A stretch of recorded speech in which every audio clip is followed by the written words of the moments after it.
Selamat datang kembali di mata kuliah online atau materi IT for Marketing atau IT untuk konsentrasi pemasaran. Kita masih ada di bab mengenai digital marketing bagian keempat. Bagi yang belum melihat video sebelumnya, silakan dicek di playlist.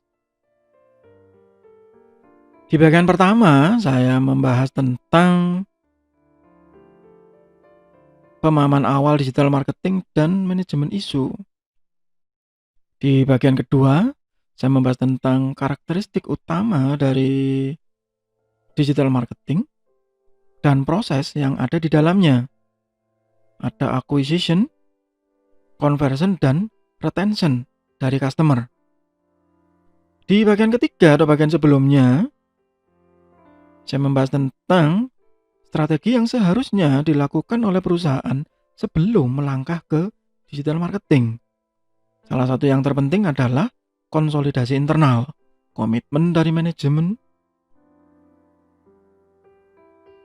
marketing strategi, pemikiran ulang branding sampai dengan perencanaan digital marketing.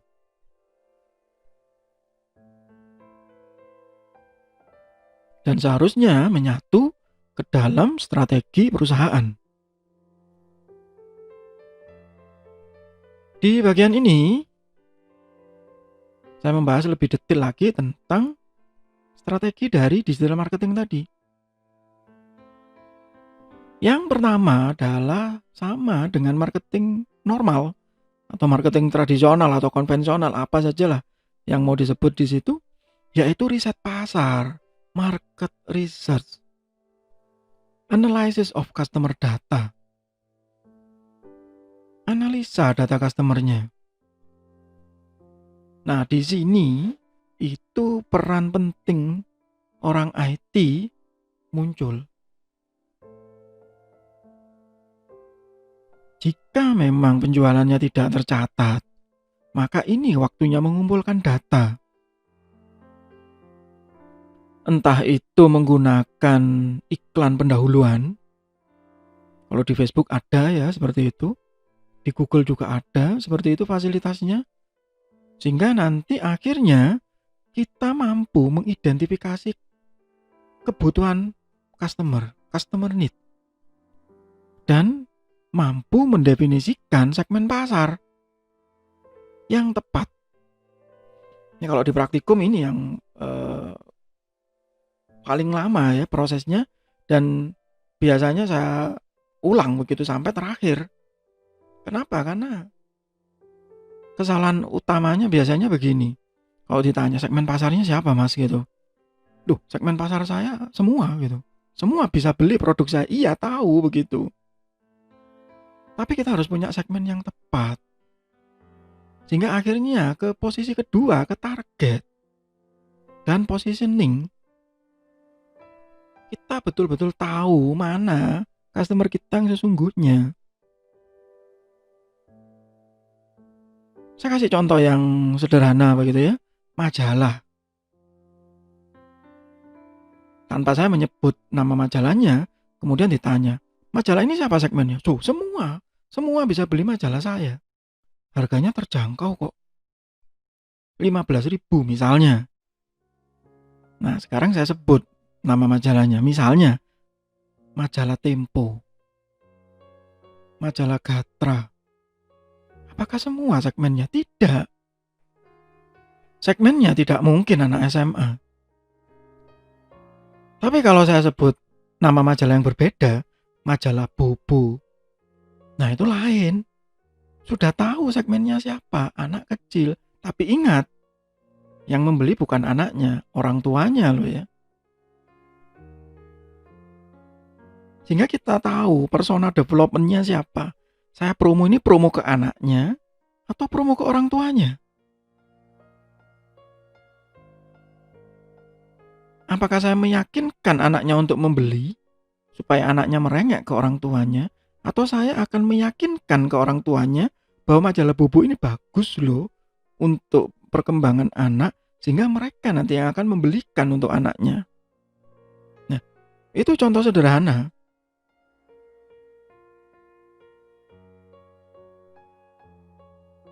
Sehingga nanti ada customer experience requirement.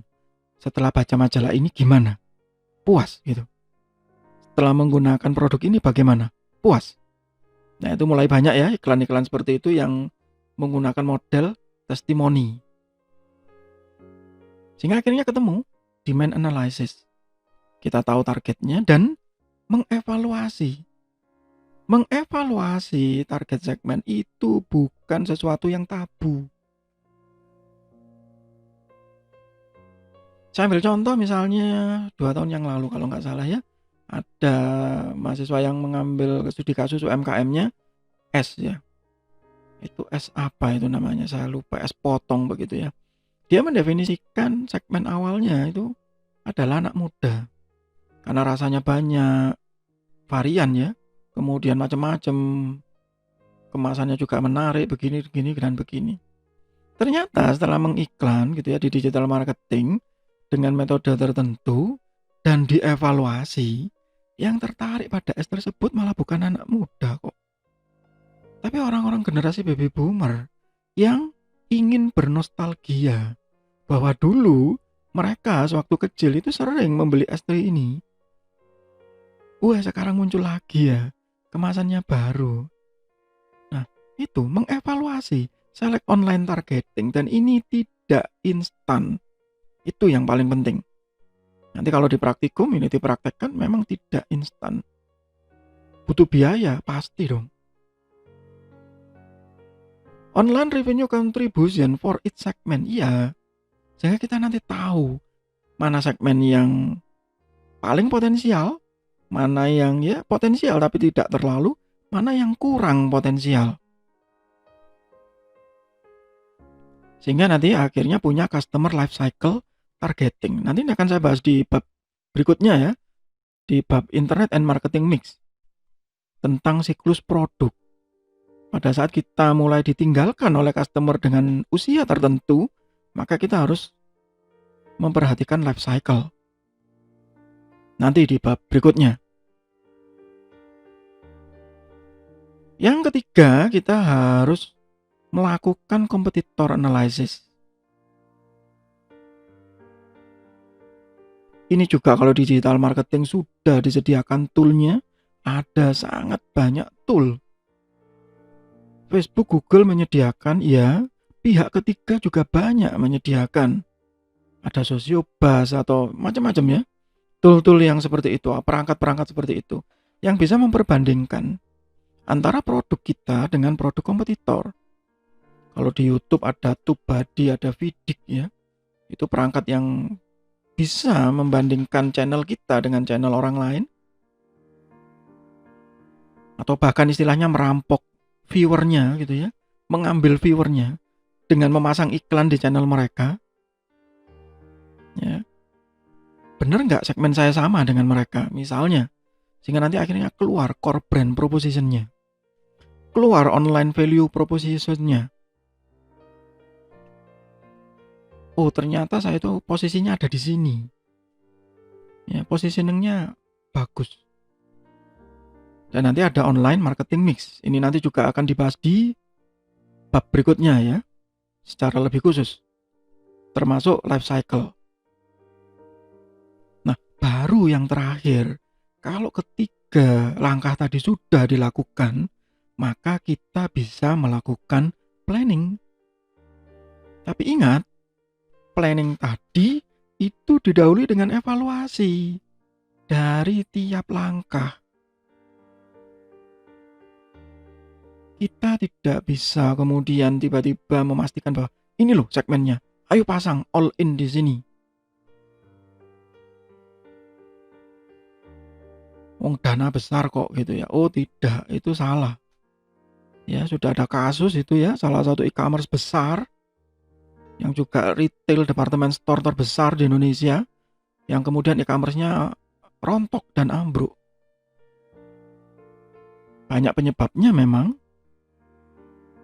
Ada yang mengatakan bahwa penyebabnya karena resource-nya atau sumber dayanya over, terlalu banyak karyawan yang tidak efisien akhirnya, dan sumber yang lain mengatakan bahwa e-commerce yang sudah bangkrut tadi pada tahun 2018 itu melakukan digital marketing secara brutal tanpa segmen. Di mana-mana dipasang, memang miliar ya. Konon salah satu data waktu itu dari salah satu rekan saya bilang dalam 1 bulan e-commerce tadi menghabiskan sekitar 4-5 miliar. Tapi tanpa segmen, pokoknya dipasang di mana-mana. Apakah dapat customer? Iya, dapat. Tapi tidak tepat. Itu sama dengan menyebar jaring atau jala di rawa-rawa. Yang kecantol di jaringnya ya tumbuhan gitu ya. Ada ikannya ya ada, tapi lebih sedikit. Tapi kalau menebar jaring tadi di sungai atau di laut lain ceritanya. Kepengen dapat ikan yang besar, ya jarak antar jaringnya tadi diperbesar. Maka ikan yang kecil akan lolos, kita hanya dapat yang besar.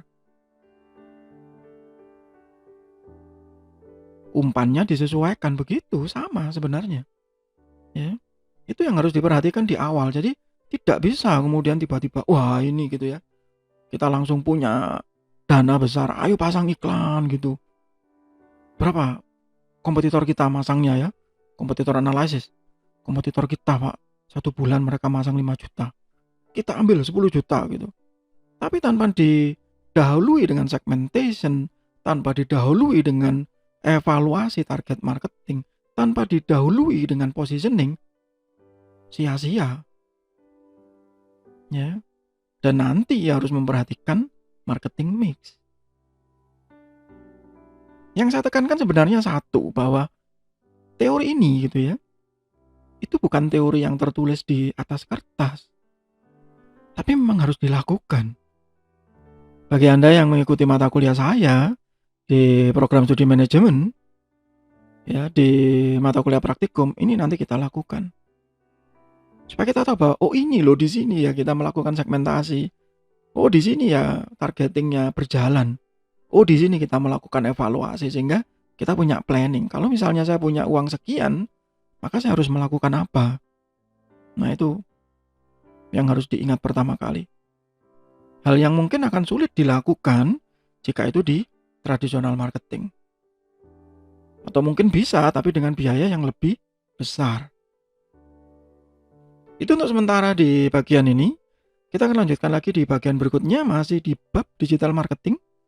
Masih di mata kuliah online atau materi IT for marketing atau IT untuk konsentrasi pemasaran. Semoga bermanfaat. Tetap sehat, tetap semangat. Terima kasih.